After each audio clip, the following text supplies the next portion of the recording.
Tamerlane and the Boy. Written by Tom and Tony Bradman. Illustrated by Arpad Olby. Chapter 1.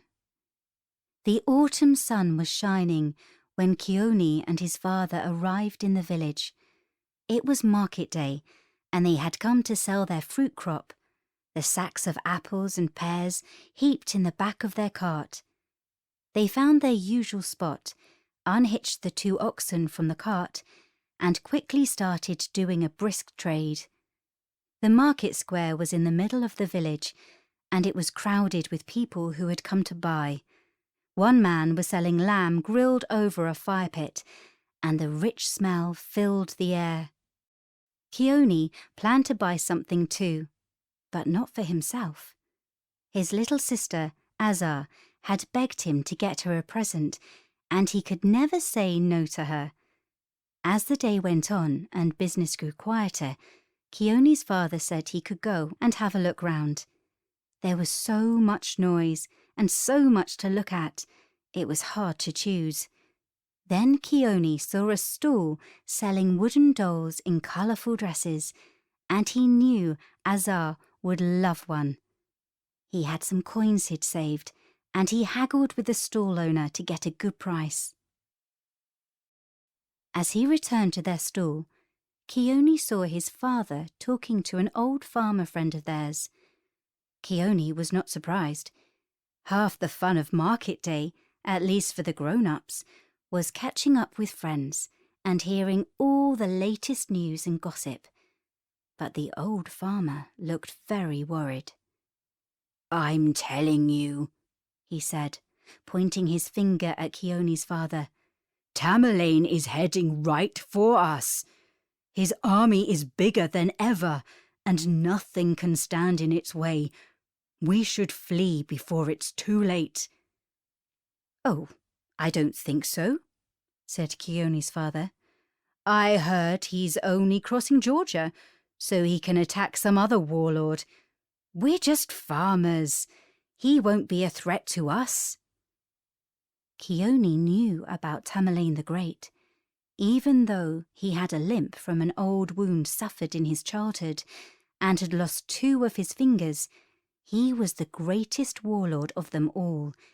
His army had swept out of the Central Asian steppes, defeating all who stood in his way. Now he ruled a vast empire, from Samarkand in the north to Baghdad in the west and Delhi in the east, and down to the Persian Gulf in the south. The nearby stallholders listened to the conversation. Most of them agreed with Kioni's father. What would Tamerlane want with poor, humble folk like them? The old farmer glared at them, his temper growing. "You are all fools," he said. "You'll be sorry if you don't leave." He turned to walk away, his patience with them finally snapping, but then he stopped and rounded on them once more. "You mark my words," he said. "Tamerlane won't stop until he rules the whole world." Kioni's father just laughed and shook his head. They went home in the afternoon, back to the farm that was the only home Kioni had ever known. Beyond the farm stood the high, snow-covered peaks of the Caucasus Mountains. Surely even Tamerlane the Great couldn't march an army over those, Kioni thought. But Azar loved her new doll, and that made Kioni smile. So he thought no more about armies and warlords. But just 3 days later, Kioni looked out of his window and saw a distant column of smoke rising into the blue sky. By the afternoon, there were 2 more columns, much closer to the farm. Kioni's parents stood in the doorway of their farmhouse, looking southwards. "What does it mean, husband?" said Kioni's mother. "Should we be afraid?" "Of course not," said Kioni's father. "It has been a dry summer, so those are probably brush fires. We'd better round up the sheep and put them in the pen tonight. Kioni wished he could be so sure. The smoke looked like it might be rising from the village and the two nearest farms, but Kioni kept that to himself and went with his father to bring their flock in from the pasture for the night. They ate in silence that evening, all of them worried, but not saying anything about what they were thinking. At last, night fell, and they went to bed. Although Kioni could hear that his parents were as restless as him, after a long time he managed to fall asleep. Tamerlane's warriors came with the rising of the sun. Chapter 2. It was the thundering of horses' hooves that woke them. Kioni's father opened the farmhouse door and looked out. Kioni leapt from his bed and peeked from behind him. Kioni's blood froze in his veins. A dozen mounted warriors were gathered in front of the house. Hard-faced men in leather and fur and steel armour, their horses panting and snorting and stamping. The warriors carried swords and spears and small bows, and some held torches, the red flames bright in the morning light. "Welcome, strangers," said Kioni's father, his voice shaking. He pushed Kioni back and stepped further out. "Why have you come here? Do you want something?" "Our lord and master Tamerlane has given us a special task," said one of the men, nudging his horse forwards. "We have come to kill you and burn your farm." Kioni's father stared at him, unable to believe what he had just heard. "But why?" he said. "Why would a great warlord bother with us and our small farm?" "So that all will know to fear us," said the man. Then Kioni's father was dragged away. Kioni heard a scream that was cut short, and he knew his father was dead. Kioni slammed the door shut and turned to see his mother and Azar right behind him. His mother's face was white with shock and fear, and Azar was crying, her new doll clutched tightly to her chest. He could hear the warriors outside. They were whooping and calling and riding around. Then he heard something very frightening. The sound of a torch landing on the farmhouse's thatched roof. "Quick! We must run!" he said, as the flames began to crackle. The farmhouse only had one long room, but there was a cellar they could get to through a trapdoor in the floor. Kioni pulled the trapdoor open and they climbed down, his mother carrying Azar. This was the cellar they used as a store for their crops. On the far side was another trapdoor that would let them out into the orchard. Kioni lifted it and looked cautiously around. The warriors were still in front of the farmhouse. Their way was clear, but they needed to move fast. "Quick!" he said, helping his mother climb up out the trapdoor with Azar. "Go quietly. Now!" he whispered to his sister, who was starting to whimper. Moments later, Kioni and his mother and sister were running through the orchard and into the forest behind it. Kioni turned once to look back and saw the farmhouse burning. A thick column of black smoke rose into the sky to join the others. They stopped after a while and held on to each other, weeping. But then Kioni's mother wiped her tears away and said they had to keep going. "We are not safe here in the lowlands," she said. "We must find somewhere to hide in the mountains." So they stumbled on, taking turns to carry Azar when she grew tired. Dark clouds appeared in the sky, and the rain fell, soaking them to the skin. They kept following the path upwards until they reached a landscape of rocks and cliffs of stone. Eventually, they found a small hut, the kind that shepherds used when the weather was bad. Kioni's mother said they would have to shelter there for the night. There was a stream nearby, so they had water to drink, but they had no food, and Kioni knew it would get very cold when the sun went down. Like most country boys, he knew how to make a fire with a couple of sharp flints and some twigs, and it wasn't long before he had a warm fire going. That evening, they sat huddled round the fire's warmth, their clothes steaming as they dried. They wept again, until Kioni's mother said they should try to sleep. But Azar was restless, saying one minute that she was hot and shivering the next. Soon she started coughing. It was clear she wasn't very well at all. Chapter 3. Kioni's mother stayed awake most of the night to watch over Azar. Kioni didn't sleep much either. His heart was full of grief for his father and anger with him for not listening to the man who had said they should flee. That made him feel guilty, so he concentrated on hating Tamerlane's warriors and Tamerlane himself, of course. He was really the one to blame. But Kioni mostly worried about his little sister. Morning came. Azar was sleeping, still holding on tightly to her new doll. "What are we going to do, Mother?" Kioni said, speaking quietly. "We can't stay here." "We have to," said his mother. "Azar needs a few days of rest in the warm. We can't drag her all over the mountains. That would only make her worse. At home, I would give her plenty to eat to build up her strength. If only we had some food." "I will go and find some," Kioni said eagerly. "Tamerlane's warriors can't have burned every farm and village. I'm sure somebody will be able to help us."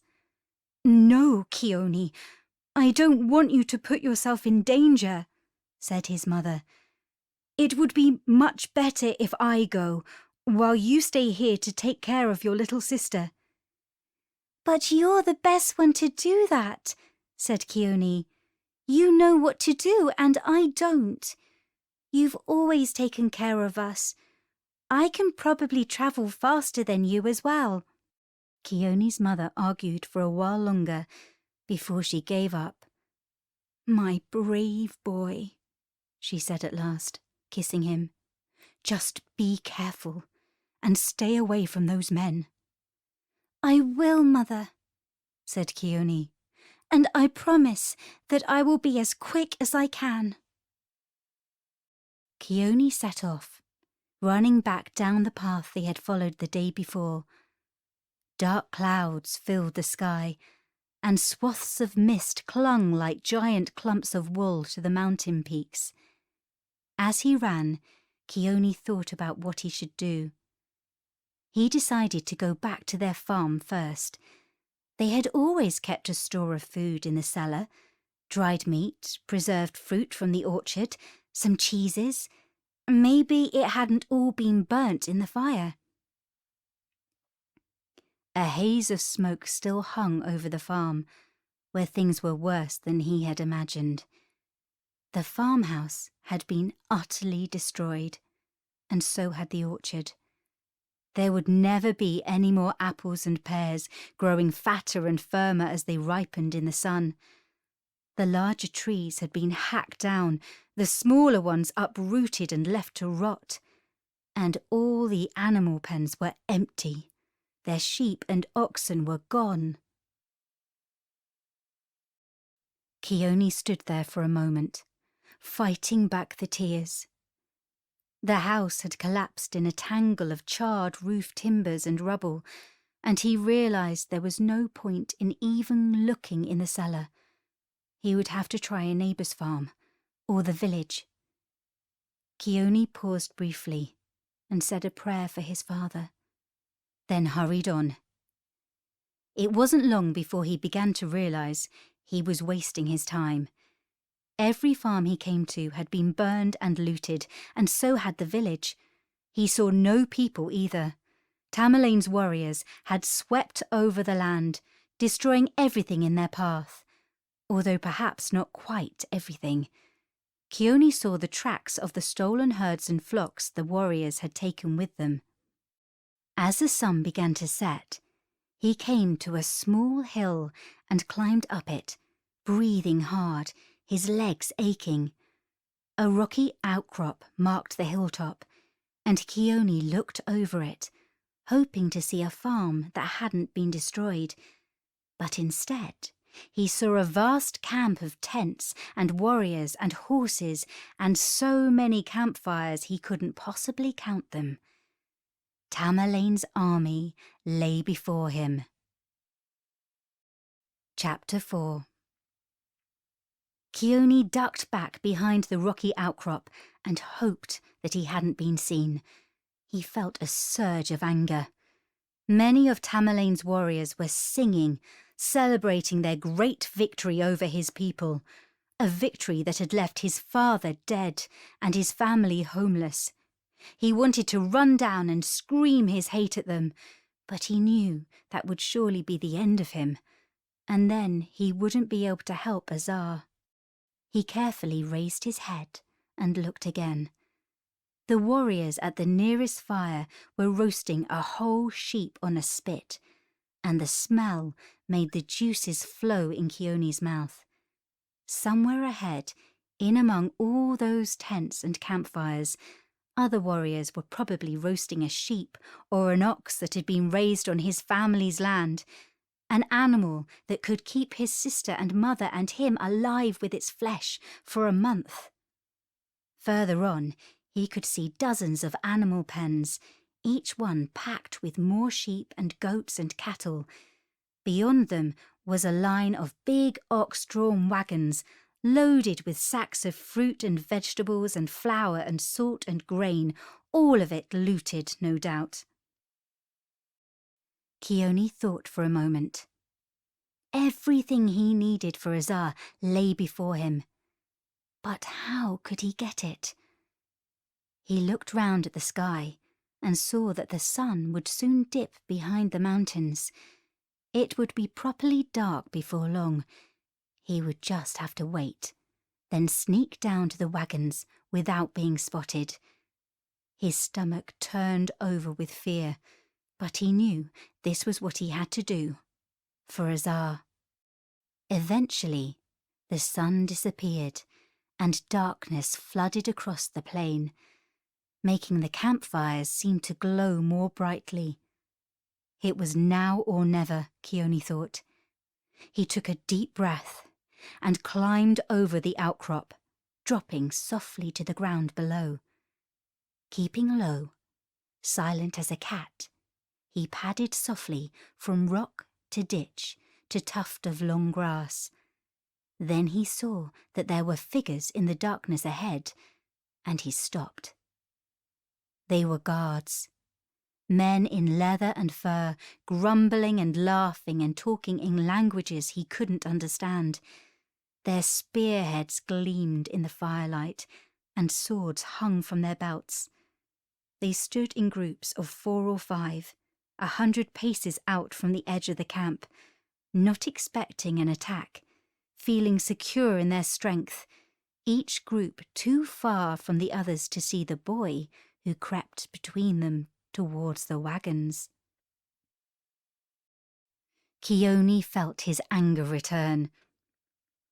He felt that he wanted to avenge himself against these arrogant warriors, even if it was only in his own small way, even if it was just as a pinprick on an elephant's hide. Perhaps he could start a blaze, set a few tents burning. Perhaps he could open one of the pens, free some of the animals so that they would stampede through the camp, then drive a few into the night that he could round up later. He paused and lay down on the grass to get his bearings. He was very close to the wagons now. They couldn't be more than 20 paces away. His best chance would be to cover the distance in a final dash, he decided. He took a deep breath rose to his feet, took one last look, and sprinted. But just as he reached the first wagon, a flaming torch suddenly appeared out of the darkness, the light dazzling him. He collided with something big, something that grunted at him. Kioni was knocked to the ground and realized that he had run into a warrior. The man held the torch in one hand and his sword in the other, the blade glinting in the light. Kioni couldn't take his eyes off it, terrified of what could happen. Chapter 5. For a brief instant, Kioni believed he was about to die. But the warrior didn't kill him. So Kioni turned and tried to crawl away into the darkness. He didn't get very far. The warrior dropped his torch and grabbed him by the ankle. Kioni fought to shake his leg free, but the man was far too strong and simply dragged him back like a shepherd would drag a lamb to the slaughter. Then he stood over him, glaring, his sword held high. "Who are you?" growled the warrior. "Have you been sent to spy on us?" Kioni said nothing. The warrior put his sword back in its scabbard and pulled Kioni roughly to his feet. He held onto Kioni's arm and shook him until his teeth rattled. "Come on, speak up, boy," he yelled. Other warriors soon appeared, and they stood round Kioni in a tight circle, staring at him curiously, their eyes cold and hard. "And what is going on here?" said a loud, commanding voice. The warriors instantly fell to their knees and bowed their heads. Kioni was left standing alone, looking at the man who had spoken. He was tall and wore rich armor over his fine silk tunic. A sword hung from his belt, the hilt made of ivory, the leather scabbard covered in a swirling pattern of gold and sparkling jewels. But Kioni saw that he limped as he walked, and 2 fingers were missing from his right hand. I caught this boy trying to sneak into the camp, my lord," said the warrior Kioni had run into, his voice trembling. "I'm sure that he must be a spy." "Is this true, boy?" said the tall man. "Tell the truth, and you might save your life." So this was Tamerlane, the great warlord, Kioni thought, and his anger burst out of him. "I am no spy," he hissed. "The truth is that your warriors killed my father and burnt our farm. Yes, I sneaked into your camp, but that was only to take back some of the food you have stolen from my people. I need it for my mother and my sister who is sick. And I tell you this, Tamerlane, I would kill you here and now if I could." There was a sharp intake of breath from the warriors. Several shouted angrily at Kioni and drew their swords as if they wanted to kill him on the spot. But Tamerlane frowned and stopped them in their tracks with a simple gesture of his hand. "Put your swords away," he growled, and the warriors instantly did as they were told. Kioni raised his chin and held the warlord's gaze. Eventually, Tamerlane nodded, and a faint smile appeared on his lips. "What is your name, boy?" he said quietly, and Kioni told him. "I was a boy like you once," said Tamerlane. "A brave boy who had to steal to keep his family alive. That's how I gained a limp and lost 2 fingers." "What is that to me?" said Kioni angrily, "or to my mother and sister?" "It means that I see myself in you, so I will let you live," said Tamerlane. The great warlord did more than just that, though. The next day, he took Kioni back to his mother and sister, accompanied by 50 warriors of his bodyguard. He brought his personal doctor as well, a man called Dakshan, to look at Azar. Kioni's mother was frightened at first, but relieved to see Kioni, and even more relieved when Dakshan gave Azar some medicine and said she would recover. Tamerlane had also given orders for the farmhouse to be rebuilt, the orchard replanted, the pens to be filled with sheep and goats and oxen once more. "Live long and prosper, Kioni of Georgia," said Tamerlane at last, looking down on the boy from his horse, his armour gleaming in the sun. "I will remember you." "I will remember you too," said Kioni. But Tamerlane had already turned and ridden away, his warriors following in a cloud of thundering hooves and dust. He still had a world to conquer. Tamerlane and the Boy. After Kioni's life is struck by tragedy, how will he save his little sister? And how will he react when he meets his enemy?